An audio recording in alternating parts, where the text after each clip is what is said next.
नमस्कार दोस्तों, मैं कहती तो सुन चैनल पर आज की कहानी है ईदगाह, जिसे लिखा है कथा सम्राट प्रेमचंद जी ने। आइए सुनते हैं बेहद खूबसूरत यह कहानी अरु की आवाज़ में। रमज़ान के पूरे 30 रोज़ों के बाद ईद आई है। कितना मनोहर, कितना सुहावना प्रभाव है। वृक्षों पर अजीब हरियाली है, खेतों में कुछ अजीब रौनक है, आसमान पर कुछ अजीब लालिमा है। आज का सूर्य देखो, कितना प्यारा, कितना शीतल है, जैसे संसार को ईद की बधाई दे रहा है। गांव में कितनी हलचल है। ईदगाह जाने की तैयारियां हो रही हैं। किसी के कुर्ते में बटन नहीं है, पड़ोस के घर में सुई धागा लेने दौड़ा जा रहा है। किसी के जूते कड़े हो गए हैं, उनमें तेल डालने के लिए तेली के घर पर भागा जाता है। जल्दी जल्दी बैलों को सानी पानी दे दें, ईदगाह से लौटते लौटते दोपहर हो जाएगी। 3 कोस का पैदल रास्ता, फिर सैकड़ों आदमियों से मिलना भेंटना, दोपहर के पहले लौटना असंभव है। लड़के सबसे ज़्यादा प्रसन्न हैं। किसी ने 1 रोज़ा रखा है, वह भी दोपहर तक, किसी ने वह भी नहीं, लेकिन ईदगाह जाने की खुशी उनके हिस्से की चीज़ है। रोज़े बड़े बूढ़ों के लिए होंगे, इनके लिए तो ईद है। रोज़ ईद का नाम रटते थे, आज वह आ गई। अब जल्दी पड़ी है कि लोग ईदगाह क्यों नहीं चलते। इन्हें गृहस्थी की चिंताओं से क्या प्रयोजन। सेवैयों के लिए दूध और शक्कर घर में है या नहीं, इनकी बला से ये तो सेवैयाँ खाएंगे। वह क्या जाने कि अब्बा जान क्यों बदहवास चौधरी कायम अली के घर दौड़े जा रहे हैं। उन्हें क्या खबर कि चौधरी आंखें बदल लें तो यह सारी ईद मुहर्रम हो जाए। उनकी अपनी जेबों में तो कुबेर का धन भरा हुआ है। बार बार जेब से अपना खजाना निकालकर गिनते हैं और खुश होकर फिर रख लेते हैं। महमूद गिनता है, 1, 2, 10, 12, उसके पास 12 पैसे हैं। मोहसिन के पास 1, 2, 3, 8, 9, 15 पैसे हैं। इन्हीं अनगिनती पैसों में अनगिनती चीज़ें लाएंगे, खिलौने, मिठाइयाँ, बिगुल, गेंद और जाने क्या क्या। और सबसे ज़्यादा प्रसन्न है हामिद। वह 4-5 साल का गरीब सूरत दुबला पतला लड़का, जिसका बाप गत वर्ष हैज़े की भेंट हो गया और माँ न जाने क्यों पीली होती होती एक दिन मर गई। किसी को क्या पता क्या बीमारी थी, कहती तो भी कौन सुनने वाला था। दिल पर जो कुछ बीतती थी वह दिल में ही सहती थी, और जब न सहा गया तो संसार से विदा हो गई। अब हामिद अपनी बूढ़ी दादी अमीना की गोद में सोता है और अब भी उतना ही प्रसन्न है। उसके अब्बा जान रुपए कमाने गए हैं, बहुत सी थैलियाँ लेकर आएंगे। अम्मी जान अल्लाह मियाँ के घर से उसके लिए बड़ी अच्छी अच्छी चीज़ें लाने गई हैं, इसलिए हामिद प्रसन्न है। आशा तो बड़ी चीज़ है, और फिर बच्चों की आशा, उनकी कल्पना तो राई का पर्वत बना लेती है। हामिद के पाँव में जूते नहीं हैं, सिर पर एक पुरानी धुरानी टोपी है जिसका गोटा काला पड़ गया है, फिर भी वह प्रसन्न है। जब उसके अब्बा जान थैलियाँ और अम्मी जान नियामतें लेकर आएंगी तो वह दिल से अरमान निकाल लेगा। तब देखेगा मोहसिन, नूरे और सम्मी कहाँ से उतने पैसे निकालेंगे। अब हागिन अमीना अपनी कोठरी में बैठी रो रही है। आज ईद का दिन, उसके घर में दाना नहीं। आज आबिद होता तो क्या इसी तरह ईद आती और चली जाती। इस अंधकार और निराशा में वह डूबी जा रही है। किसने बुलाया था इस निगोड़ी ईद को। इस घर में उसका काम नहीं, लेकिन हामिद, उसे किसी के मरने जीने से क्या मतलब। उसके अंदर प्रकाश है, बाहर आशा। विपत्ति अपना सारा दल बल लेकर आए, हामिद की आनंद भरी चितवन उसका विध्वंस कर देगी। हामिद भीतर जाकर दादी से कहता है, तुम डरना नहीं अम्मा, मैं सबसे पहले आऊँगा, बिल्कुल न डरना। अमीना का दिल कचोट रहा है। गांव के बच्चे अपने अपने बाप के साथ जा रहे हैं। हामिद का बाप अमीना के सिवा और कौन है। उसे कैसे अकेले मेले जाने दे। उस भीड़ भाड़ से बच्चा कहीं खो जाए तो क्या हो। नहीं, अमीना उसे यूं न जाने देगी। नन्ही सी जान, 3 कोस चलेगा कैसे। पैर में छाले पड़ जाएंगे, जूते भी तो नहीं हैं। वह थोड़ी थोड़ी दूर पर उसे गोद में ले लेती, लेकिन यहाँ सवैयाँ कौन पकाएगा। पैसे होते तो लौटते लौटते सब सामग्री जमा करके चटपट बना लेती। यहाँ तो घंटों चीज़ें जमा करते लगेंगे। मांगे का ही तो भरोसा ठहरा। उस दिन फहीमन के कपड़े सिले थे, 8 आने पैसे मिले थे। उस अठन्नी को ईमान की तरह बचाती चली आती थी इसी ईद के लिए। लेकिन कल ग्वालन सिर पर सवार हो गई तो क्या करती। हामिद के लिए कुछ नहीं है तो 2 पैसे का दूध तो चाहिए ही। अब तो कुल 2 आने पैसे बच रहे हैं, 3 पैसे हामिद की जेब में, 5 अमीना के बटुए में। यही तो बिसात है। और ईद का त्योहार, अल्लाह ही बेड़ा पार लगावे। धोबन और नाइन और मेहतरानी और चूड़ी हारिन सभी तो आएंगी। सभी को सेवैयाँ चाहिए। और थोड़ा किसी को आंखों नहीं लगता। किस किस से मुंह चुराएगी। और मुंह क्यों चुराए, साल भर का त्योहार है। ज़िंदगी खैरियत से रहे, उनकी तकदीर भी तो उसी के साथ है। बच्चे को खुदा सलामत रखे, ये दिन भी कट जाएंगे। गांव से मेला चला और बच्चों के साथ हामिद भी जा रहा था। कभी सबके सब दौड़ के आगे निकल जाते, फिर किसी पेड़ के नीचे खड़े होकर साथ वालों का इंतज़ार करते। ये लोग क्यों इतना धीरे धीरे चल रहे हैं। हामिद के पैरों में तो जैसे पर लग गए हैं। वह कभी थक सकता है। शहर का दामन आ गया। सड़क के दोनों ओर अमीरों के बगीचे हैं। पक्की चारदीवारी बनी हुई है। पेड़ों में आम और लीचियां लगी हुई हैं। कभी कभी कोई लड़का कंकड़ी उठाकर आम पर निशाना लगाता है। माली अंदर से गाली देता हुआ निकलता है। लड़के वहाँ से एक फरलांग पर हैं, खूब हंस रहे हैं। माली को कैसा उल्लू बनाया है। बड़ी बड़ी इमारतें आने लगी। यह अदालत है, यह कॉलेज है, यह क्लब घर है। इतने बड़े कॉलेज में कितने लड़के पढ़ते होंगे।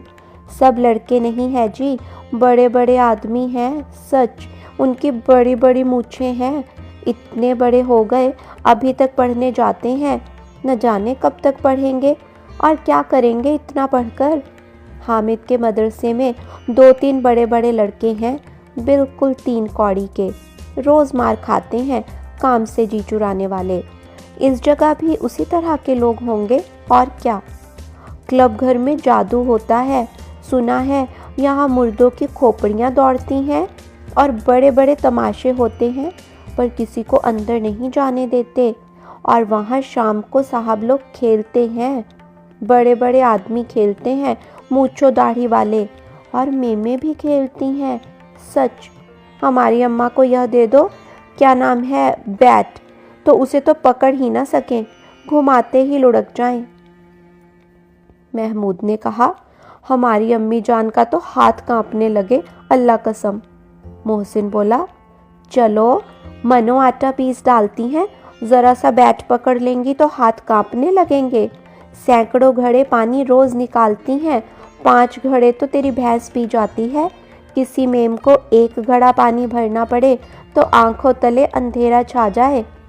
महमूद, लेकिन दौड़ती तो नहीं, उछल कूद तो नहीं सकती। मोहसिन, हाँ, उछल कूद तो नहीं सकती, लेकिन उस दिन मेरी गाय खुल गई थी और चौधरी के खेत में जा पड़ी थी। अम्मा इतनी तेज दौड़ी कि मैं ना उन्हें पा सका। सच। आगे चले, हलवाइयों की दुकानें शुरू हुई। आज खूब सजी हुई थी। इतनी मिठाइयाँ कौन खाता है। देखो ना, एक एक दुकान पर मनो होंगी। सुना है रात को जिन्नात आकर खरीद ले जाते हैं। अब्बा कहते थे कि आधी रात को एक आदमी हर दुकान पर जाता है और जितना माल बचा होता है वह तुलवा लेता है और सचमुच के रुपए देता है, बिल्कुल ऐसे ही रुपए। हामिद को यकीन न आया। ऐसे रुपए जिन्नात को कहाँ से मिल जाएंगे। मोहसिन ने कहा, जिन्नात को रुपए की क्या कमी, जिस खजाने में चाहे चले जाएं। लोहे के दरवाजे तक उन्हें नहीं रोक सकते जनाब। आप हैं किस फेर में। हीरे जवाहरात तक उनके पास रहते हैं। जिससे खुश हो जाएं उसे टोकरों जवाहरात दे दिए। अभी यहीं बैठे हैं, 5 मिनट में कलकत्ता पहुंच जाएं। हामिद ने फिर पूछा, जिन्नात बहुत बड़े बड़े होते हैं? मोहसिन, एक एक सिर आसमान के बराबर होता है जी। ज़मीन पर खड़ा हो जाए तो उसका सर आसमान से जा लगे और चाहे तो एक लोटे में घुस जाए।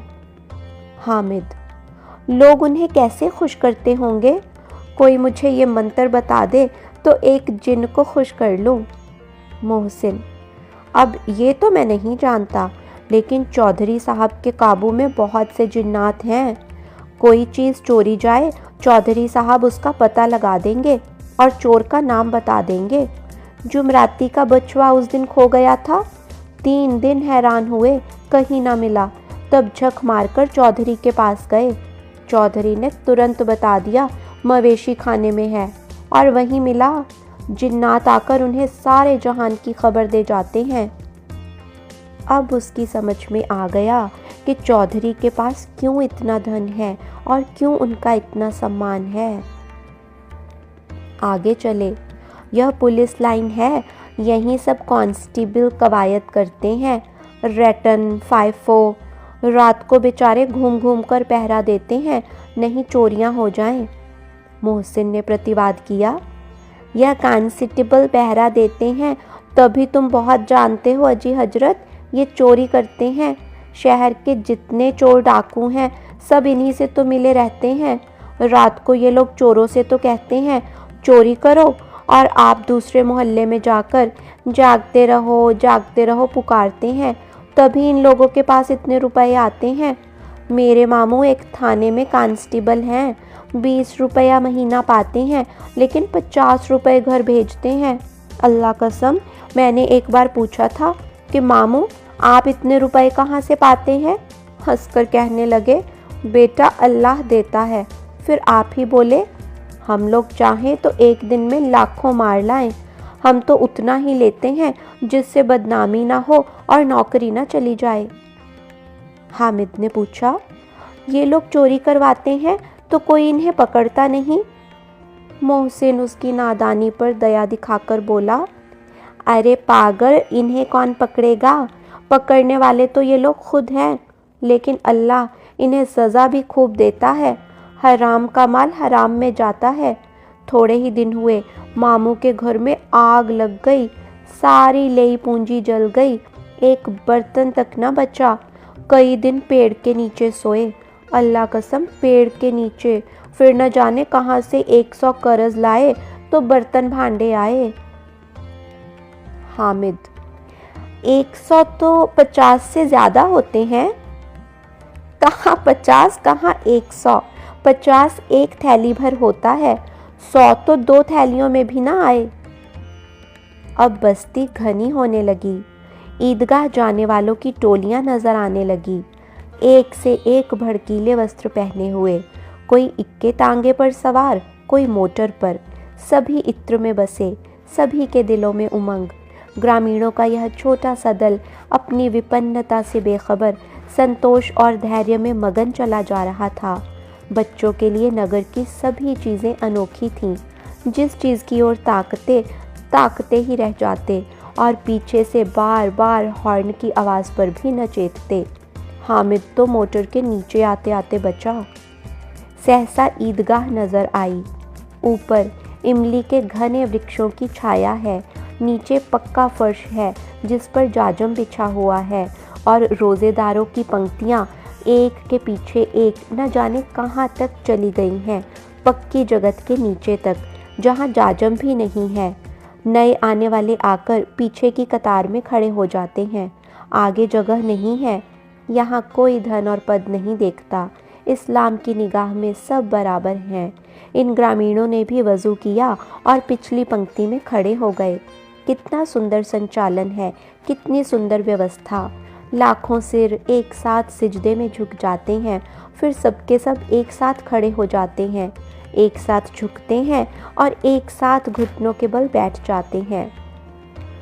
कई बार यही क्रिया होती है जैसे बिजली की लाखों बत्तियां एक साथ प्रदीप्त हों और एक साथ बुझ जाएं, और यही क्रम चलता रहा। कितना अपूर्व दृश्य था, जिसकी सामूहिक क्रियाएं, विस्तार और अनंतता हृदय को श्रद्धा, गर्व और आत्मानंद से भर देती थीं। मानो भ्रातृत्व का एक सूत्र इन समस्त आत्माओं को एक लड़ी में पिरोए हुए है। नमाज खत्म हो गई है, लोग आपस में गले मिल रहे हैं। तब मिठाई और खिलौने की दुकान पर धावा होता है। ग्रामीणों का यह दल इस विषय में बालकों से कम उत्साही नहीं है। यह देखो, हिंडोला है, 1 पैसा देकर चढ़ जाओ। कभी आसमान पर जाते हुए मालूम होंगे, कभी जमीन पर गिरते हुए। यह चरखी है, लकड़ी के हाथी, घोड़े, ऊंट छड़ों में लटके हुए हैं। 1 पैसा देकर बैठ जाओ और 25 चक्करों का मजा लो। महमूद और मोहसिन और नूरे और सम्मी इन घोड़ों और ऊंटों पर बैठते हैं। हामिद दूर खड़ा है, 3 ही तो पैसे उसके पास हैं। अपने कोष का 1/3 जरा सा चक्कर खाने के लिए नहीं दे सकता। सब चरखियों से उतरते हैं, अब खिलौने लेंगे। इधर दुकानों की कतार लगी हुई है, तरह तरह के खिलौने हैं। सिपाही और गुजरिया, राजा और वकील, भिश्ती और धोबिन और साधु, वाह कितने सुंदर खिलौने हैं। अब बोला ही चाहते हैं। महमूद सिपाही लेता है, खाकी वर्दी और लाल पगड़ी वाला, कंधे पर बंदूक रखे हुए। मालूम होता है अभी कवायद किए चला आ रहा है। मोहसिन को भिश्ती पसंद आया, कमर झुकी हुई है, ऊपर मशक रखे हुए है, मशक का मुंह एक हाथ से पकड़े हुए है। कितना प्रसन्न है, शायद कोई गीत गा रहा है, बस मशक से पानी उड़ेलना ही चाहता है। नूरे को वकील से प्रेम है, कैसी विद्वता है उसके मुख पर। काला चोगा, नीचे सफ़ेद अचकन, अचकन के सामने की जेब में घड़ी, सुनहरी जंजीर, एक हाथ में कानून का पोथा लिए हुए। मालूम होता है अभी किसी अदालत से जिरह या बहस किए चले आ रहे हैं। यह सब 2-2 पैसे के खिलौने हैं। हामिद के पास कुल 3 पैसे हैं। इतने महंगे खिलौने वह कैसे ले? खिलौना कहीं हाथ से छूट पड़े तो चूर चूर हो जाए, ज़रा पानी पड़े तो सारा रंग घुल जाए। ऐसे खिलौने लेकर वह क्या करेगा, किस काम के? मोहसिन कहता है, मेरा भिश्ती रोज़ पानी दे जाएगा सांझ सवेरे। महमूद, और मेरा सिपाही घर का पहरा देगा, कोई चोर आएगा तो फौरन बंदूक से फैर कर देगा। नूरे, और मेरा वकील खूब मुकदमा लड़ेगा। सम्मी, और मेरी धोबिन रोज़ कपड़े धोएगी। हामिद खिलौनों की निंदा करता है। मिट्टी ही के तो हैं, गिरें तो चकनाचूर हो जाएं। लेकिन ललचाई हुई आंखों से खिलौनों को देख रहा है और चाहता है कि ज़रा देर के लिए उन्हें हाथ में ले सकता। उसके हाथ अनायास ही लपकते हैं, लेकिन लड़के इतने त्यागी नहीं होते हैं, विशेषकर जब अभी नया शौक है। हामिद ललचाता रह जाता है। खिलौने के बाद मिठाइयाँ आती हैं। किसी ने रेवड़ियाँ ली हैं, किसी ने गुलाब जामुन, किसी ने सोहन हलवा, मज़े से खा रहे हैं। हामिद बिरादरी से पृथक है।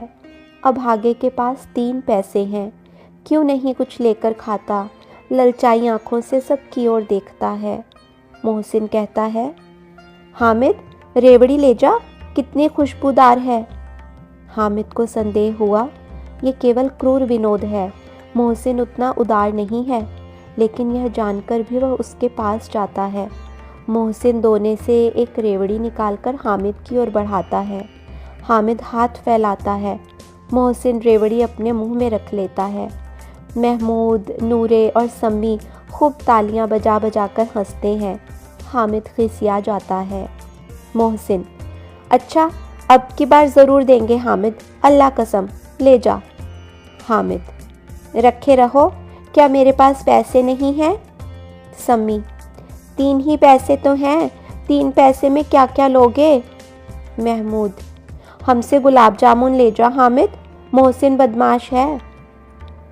हामिद, मिठाई कौन बड़ी नेमत है, किताब में इसकी कितनी बुराइयां लिखी हैं। मोहसिन, लेकिन दिल में कह रहे होंगे कि मिले तो खा लें, अपने पैसे क्यों नहीं निकालते? महमूद, हम समझते हैं इसकी चालाकी, जब हमारे सारे पैसे खर्च हो जाएंगे तो हमें ललचा ललचा कर खाएगा। मिठाइयों के बाद कुछ दुकानें लोहे की चीज़ों की, कुछ गिलट और कुछ नकली गहनों की। लड़कों के लिए यहाँ कोई आकर्षण न था, वे सब आगे बढ़ जाते हैं। हामिद लोहे की दुकान पर रुक जाता है। कई चिमटे रखे हुए थे।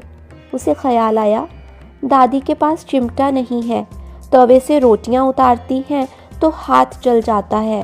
अगर वह चिमटा ले जाकर दादी को दे दे तो वह कितनी प्रसन्न होंगी, फिर उनकी उंगलियां कभी न जलेंगी।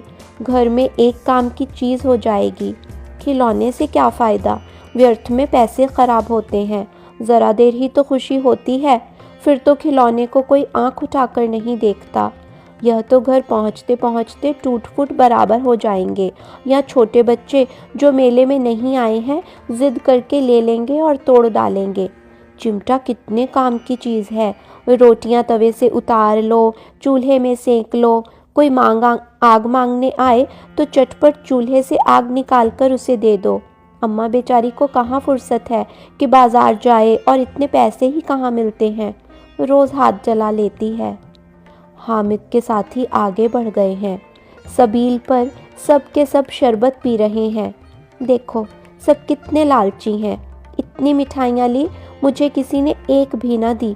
उस पर कहते हैं मेरे साथ खेलो, मेरा यह काम करो। अब अगर किसी ने कोई काम करने को कहा तो पूछूंगा, खाए मिठाइयाँ, आप मुँह सड़ेगा, फोड़े फिंसियाँ निकलेंगी, आप ही ज़बान चटोरी हो जाएगी। तब घर से पैसे चुराएंगे और मार खाएंगे। किताब में झूठी बातें थोड़ी लिखी हैं, मेरी ज़बान क्यों ख़राब होगी।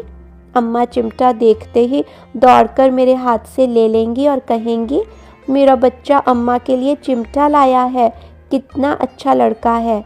इन लोगों के खिलौने पर कौन इन्हें दुआएं देगा। बड़ों की दुआएं सीधे अल्लाह के दरबार में पहुंचती हैं और तुरंत सुनी जाती हैं। मेरे पास पैसे नहीं हैं, तभी तो मोहसिन और महमूद यूं मिजाज दिखाते हैं। मैं भी इनसे मिजाज दिखाऊंगा। खेलें खिलौने और खाएं मिठाइयाँ। मैं नहीं खेलता खिलौने, किसी का मिजाज क्यों सहूं। मैं गरीब सही, किसी से कुछ मांगने तो नहीं जाता। आखिर अब्बा जान कभी न कभी आएंगे, अम्मा भी तो आएंगी ही। फिर उन लोगों से पूछूंगा कितने खिलौने लोगे। एक एक को टोकरियों खिलौने दूं और दिखा दूं कि दोस्तों के साथ इस तरह का सुलूक किया जाता है। यह नहीं कि एक पैसे की रेवड़ियाँ ली तो चिढ़ा चिढ़ा कर खाने लगे। सबके सब खूब हंसेंगे कि हामिद ने चिमटा लिया है। हंसे मेरी बला से। उसने दुकानदार से पूछा, यह चिमटा कितने का है। दुकानदार ने उसकी ओर देखा और कोई आदमी साथ न देखकर कहा, तुम्हारे काम का नहीं है जी। बिकाऊ है कि नहीं। बिकाऊ क्यों नहीं है और यहाँ क्यों लाद लाए हैं। तो बताते क्यों नहीं, क्या पैसे का है। 6 पैसे लगेंगे। हामिद का दिल बैठ गया। ठीक ठीक 5 पैसे लगेंगे, लेना हो तो लो, नहीं तो चलते बनो। हामिद ने कलेजा मजबूत करके बोला, 3 पैसे लोगे। यह कहता हुआ वह आगे बढ़ गया कि दुकानदार की घुड़कियां न सुने, लेकिन दुकानदार ने घुड़कियां नहीं दी, बुलाकर चिमटा दे दिया। हामिद ने उसे इस तरह कंधे पर रखा मानो बंदूक है और शान से अकड़ता हुआ संगियों के पास आया। ज़रा सुने सबके सब क्या क्या आलोचनाएं करते हैं। मोहसिन ने हंसकर कहा, यह चिमटा क्यों लाया पगले, इसे क्या करेगा। हामिद ने चिमटे को ज़मीन पर पटक कर कहा, ज़रा अपना भिश्ती ज़मीन पर गिरा दो, सारी पसलियाँ चूर चूर हो जाएं बच्चों की। महमूद बोला, तो यह चिमटा कोई खिलौना है। हामिद, खिलौना क्यों नहीं है, अभी कंधे पर रखा बंदूक हो गई, हाथ में ले लिया फ़कीरों का चिमटा हो गया। चाहूँ तो इससे मजीरे का काम ले सकता हूँ।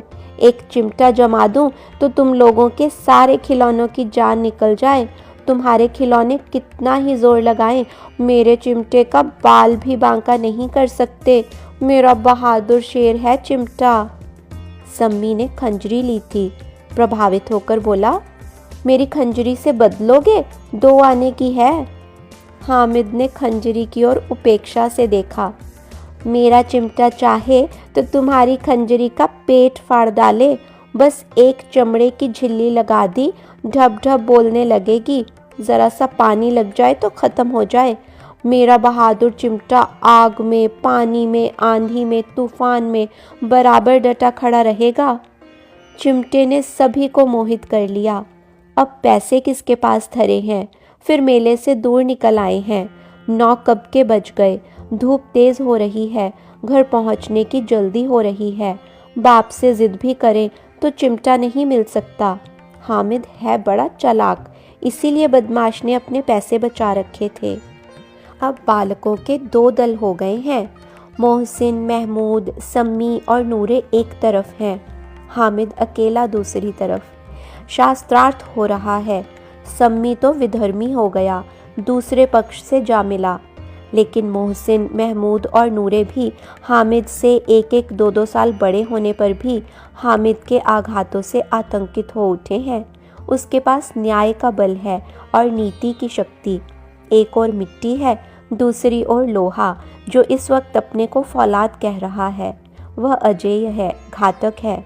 अगर कोई शेर आ जाए तो मियाँ भिश्ती के छक्के छूट जाएं, मियाँ सिपाही मिट्टी की बंदूक छोड़कर भागें, वकील साहब की नानी मर जाए, चोगे में मुंह छिपाकर ज़मीन पर लेट जाए, मगर यह चिमटा, यह बहादुर, यह रुस्तमे हिंद लपककर शेर की गर्दन पर सवार हो जाएगा और उसकी आंखें निकाल लेगा। मोहसिन ने एड़ी चोटी का जोर लगाकर कहा, अच्छा, पानी तो नहीं भर सकता? हामिद ने चिमटे को सीधा खड़ा करके कहा, भिश्ती को एक डांट बताएगा तो दौड़ा हुआ पानी लाकर उसके द्वार पर छिड़कने लगेगा। मोहसिन परास्त हो गया, पर महमूद ने कुमुक पहुंचाई, अगर बच्चा पकड़ जाए तो अदालत में बंधे बंधे फिरेंगे, तब तो वकील साहब के पैरों पड़ेंगे। हामिद इस प्रबल तर्क का जवाब न दे सका। उसने पूछा, हमें पकड़ने कौन आएगा? नूरे ने अकड़ कर कहा, यह सिपाही बंदूक वाला। हामिद ने मुंह चिढ़ाकर कहा, यह बेचारे, हम बहादुरे रुस्तम हिंद को पकड़ेंगे। अच्छा लाओ, अभी ज़रा कुश्ती हो जाए, इसकी सूरत देखकर दूर से भागेंगे, पकड़ेंगे क्या बेचारे। मोहसिन को एक नई चोट सूझ गई। तुम्हारे चिमटे का मुंह रोज़ आग में जलेगा। उसने समझा था कि हामिद लाजवाब हो जाएगा, लेकिन ये बात नहीं हुई। हामिद ने तुरंत जवाब दिया, आग में बहादुर ही कूदते हैं जनाब। तुम्हारे यह वकील, सिपाही और भिश्ती लौंडियों की तरह घर में घुस जाएंगे। आग में कूदना वह काम है जो यह रुस्तमे हिंद ही कर सकता है। महमूद ने एक जोर लगाया, वकील साहब कुर्सी मेज पर बैठेंगे, तुम्हारा चिमटा तो बावर्ची खाने में ज़मीन पर पड़ा रहेगा। इस तर्क ने सम्मी और नूरे को भी सजीव कर दिया। कितने ठिकाने की बात कही है पट्टे ने। चिमटा बावर्ची खाने में पड़ा रहने के सिवा और कर भी क्या सकता है। हामिद को कोई फड़कता हुआ जवाब न सूझा तो उसने धांधली शुरू की, मेरा चिमटा बावर्ची खाने में नहीं रहेगा। वकील साहब कुर्सी पर बैठेंगे तो जाकर उन्हें ज़मीन पर पटक देगा और उनका कानून उनके पेट में डाल देगा। बात कुछ बनी नहीं। खासी गाली गलौज थी, लेकिन कानून को पेट में डालने वाली बात छा गई। ऐसी छा गई कि तीनों सूरमा मुंह ताकते रह गए, मानो कोई धेलचा कनकौआ किसी गंडे वाले कनकौए को काट गया हो। कानून मुंह से बाहर निकालने वाली चीज़ है, उसको पेट के अंदर डाल दिया जाना बेतुकी सी बात होने पर भी कुछ नयापन रखती है। हामिद ने मैदान मार लिया। उसका चिमटा रुस्तमे हिंद है। अब इसमें मोहसिन, महमूद, नूरे, सिम्मी किसी को आपत्ति नहीं हो सकती। विजेता को हारने वालों से जो सत्कार मिलना स्वाभाविक है, वह हामिद को भी मिला। औरों ने 3-3, 4-4 आने पैसे खर्च किए, पर कोई काम की चीज़ न ले सके। हामिद ने 3 पैसे में रंग जमा लिया। सच ही तो है, खिलौनों का क्या भरोसा, टूट फूट जाएंगे। हामिद का चिमटा तो बना रहेगा बरसों। संधि की शर्तें तय होने लगी। मोहसिन ने कहा, ज़रा अपना चिमटा दो, हम भी देखें, तुम हमारा भिश्ती लेकर देखो। महमूद और नूरे ने भी अपने अपने खिलौने पेश किए। हामिद को इन शर्तों को मानने में कोई आपत्ति न थी। चिमटा बारी बारी से सबके हाथ में गया और उनके खिलौने बारी बारी से हामिद के हाथ में आए। कितने खूबसूरत खिलौने हैं। हामिद ने हारने वालों के आंसू पोंछे। मैं तुम्हें चिढ़ा रहा था, सच। यह चिमटा भला इन खिलौनों की क्या बराबरी करेगा, मालूम होता है। अब बोले। लेकिन मोहसिन की पार्टी को इस दिलासे से संतोष नहीं होता। चिमटे का सिक्का खूब बैठ गया है। चिपका हुआ टिकट अब पानी से नहीं छूट रहा है। मोहसिन, लेकिन इन खिलौनों के लिए कोई हमें दुआ तो न देगा। महमूद, दुआ को लिए फिरते हो, उल्टे मारना पड़े, अम्मा ज़रूर कहेंगी कि मेले में यही मिट्टी के खिलौने मिले। हामिद को स्वीकार करना पड़ा कि खिलौनों को देखकर किसी की माँ इतनी खुश ना होंगी जितनी दादी चिमटे को देखकर होंगी। 3 पैसों ही में तो उसे सब कुछ करना था और उन पैसों के इस उपयोग पर पछतावे की बिल्कुल ज़रूरत न थी। फिर अब तो चिमटा रुस्तमे हिंद है और सभी खिलौनों का बादशाह। रास्ते में महमूद को भूख लगी। उसके बाप ने केले खाने को दिए। महमूद ने केवल हामिद को साझी बनाया। उसके अन्य मित्र मुंह ताकते रह गए। यह उस चिमटे का प्रसाद था। 11 बजे गांव में हलचल मच गई। मेले वाले आ गए। मोहसिन की छोटी बहन ने दौड़कर भिश्ती उसके हाथ से छीन लिया और मारे खुशी के जा उछली तो मियाँ भिश्ती नीचे आ रहे और सुरलोक से धारे। इस पर भाई बहन में मारपीट हुई। दोनों खूब रोए। उनकी अम्मा यह शोर सुनकर बिगड़ी और दोनों को ऊपर से 2-2 चांटे और लगाए। मियाँ नूरे के वकील का अंत उनके प्रतिष्ठानुकूल इससे ज़्यादा गौरवमय हुआ। वकील ज़मीन पर या ताक पर तो नहीं बैठ सकता, उसकी मर्यादा का विचार तो करना ही होगा। दीवार में खूंटियाँ गाड़ी गई, उस पर लकड़ी का एक पटरा रखा गया, पटरे पर कागज़ का कालीन बिछाया गया। वकील साहब राजा भोज की भांति सिंहासन पर विराजे। नूरे ने उन्हें पंखा झलना शुरू किया।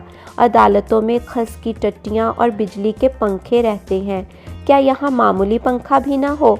कानून की गर्मी दिमाग पर चढ़ जाएगी कि नहीं? बांस का पंखा आया और नूरे हवा करने लगे। मालूम नहीं पंखे की हवा से या पंखे की चोट से वकील साहब स्वर्गलोक से मृत्युलोक में आ रहे और उनका माटी का चोला माटी में मिल गया। फिर बड़े ज़ोर शोर से मातम हुआ और वकील साहब की अस्थि घूरे पर डाल दी गई। अब रहा महमूद का सिपाही।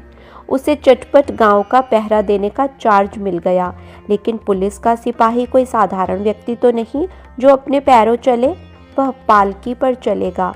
एक टोकरी आई, उसमें कुछ लाल रंग के फटे पुराने चिथड़े बिछाए गए जिसमें सिपाही साहब आराम से लेटे। नूरे ने यह टोकरी उठाई और अपने द्वार का चक्कर लगाने लगे। उनके दोनों छोटे भाई सिपाही की तरह छोड़ने वाले जागते लहो पुकारते चलते हैं, मगर रात तो अंधेरी ही होनी चाहिए। महमूद को ठोकर लग जाती है। टोकरी उसके हाथ से छूटकर गिर पड़ती है और मियाँ सिपाही अपनी बंदूक लिए ज़मीन पर आ जाते हैं और उनकी एक टांग में विकार आ जाता है। महमूद को आज ज्ञात हुआ कि वह अच्छा डॉक्टर है। उसको ऐसा मरहम मिल गया है जिससे वह टूटी टांग को आनन फानन जोड़ सकता है। केवल गूलर का दूध चाहिए। गूलर का दूध आता है, टांग जवाब दे देती है। शल्य क्रिया असफल हुई तब उसकी दूसरी टांग भी तोड़ दी जाती है। अब कम से कम एक जगह आराम से बैठ तो सकता है। एक टांग से तो न चल सकता था न बैठ सकता था। अब वह सिपाही सन्यासी हो गया है। अपनी जगह पर बैठा बैठा पहरा देता है। कभी कभी देवता भी बन जाता है। उसके सिर का झालरदार साफा खुरच दिया गया है। अब उसका जितना रूपांतर चाहो कर सकते हो। कभी कभी तो उससे बाट का काम भी लिया जाता है। अब मियाँ हामिद का हाल सुनिए। अमीना उसकी आवाज़ सुनते ही दौड़ी और उसे गोद में उठाकर प्यार करने लगी। सहसा उसके हाथ में चिमटा देखकर वह चौंकी। यह चिमटा कहाँ था? मैंने मोल लिया है। कै पैसे में? 3 पैसे दिए। अमीना ने छाती पीट ली। यह कैसा बेसमझ लड़का है कि दोपहर हुआ कुछ खाया न पिया, लाया क्या? चिमटा? सारे मेले में तुझे और कोई चीज़ न मिली जो यह लोहे का चिमटा उठा लाया? हामिद ने अपराधी भाव से कहा, तुम्हारी उंगलियां तवे से जल जाती थीं, इसलिए मैंने इसे लिया। बुढ़िया का क्रोध तुरंत स्नेह में बदल गया, और स्नेह भी वह नहीं जो प्रगल्भ होता है और अपनी सारी कसक शब्दों में बिखेर देता है। यह मूक स्नेह था, खूब ठोस, रस और स्वाद से भरा हुआ। बच्चे में कितना त्याग, कितना सद्भाव और कितना विवेक है। दूसरों को खिलौने लेते और मिठाई खाते देखकर इसका मन कितना ललचाया होगा। इतना जब्त इससे कैसे हुआ होगा। वहाँ भी उसे अपनी बुढ़िया दादी की याद बनी रही। अमीना का मन गदगद हो गया। और अब एक बड़ी विचित्र बात हुई, हामिद के इस चिमटे से भी विचित्र। बच्चे हामिद ने बूढ़े हामिद का पार्ट खेला था। बुढ़िया अमीना बालिका अमीना बन गई। वह रोने लगी, दामन फैलाकर हामिद को दुआएं देती जाती थी और आंसू की बड़ी बड़ी बूंदें गिराती जाती थी। हामिद इसका रहस्य क्या समझता। धन्यवाद दोस्तों। उम्मीद है यह खूबसूरत सी कहानी आपको पसंद आई होगी। इसी तरह की और भी ढेर सारी कहानियाँ सुनने के लिए हमारे साथ जुड़े रहें। हमारे चैनल को सब्सक्राइब करके कमेंट सेक्शन में ज़रूर लिखें आपको यह कहानी कैसी लगी। नई कहानी के साथ आपके साथ फिर मुलाकात करेंगे। तब तक के लिए नमस्कार।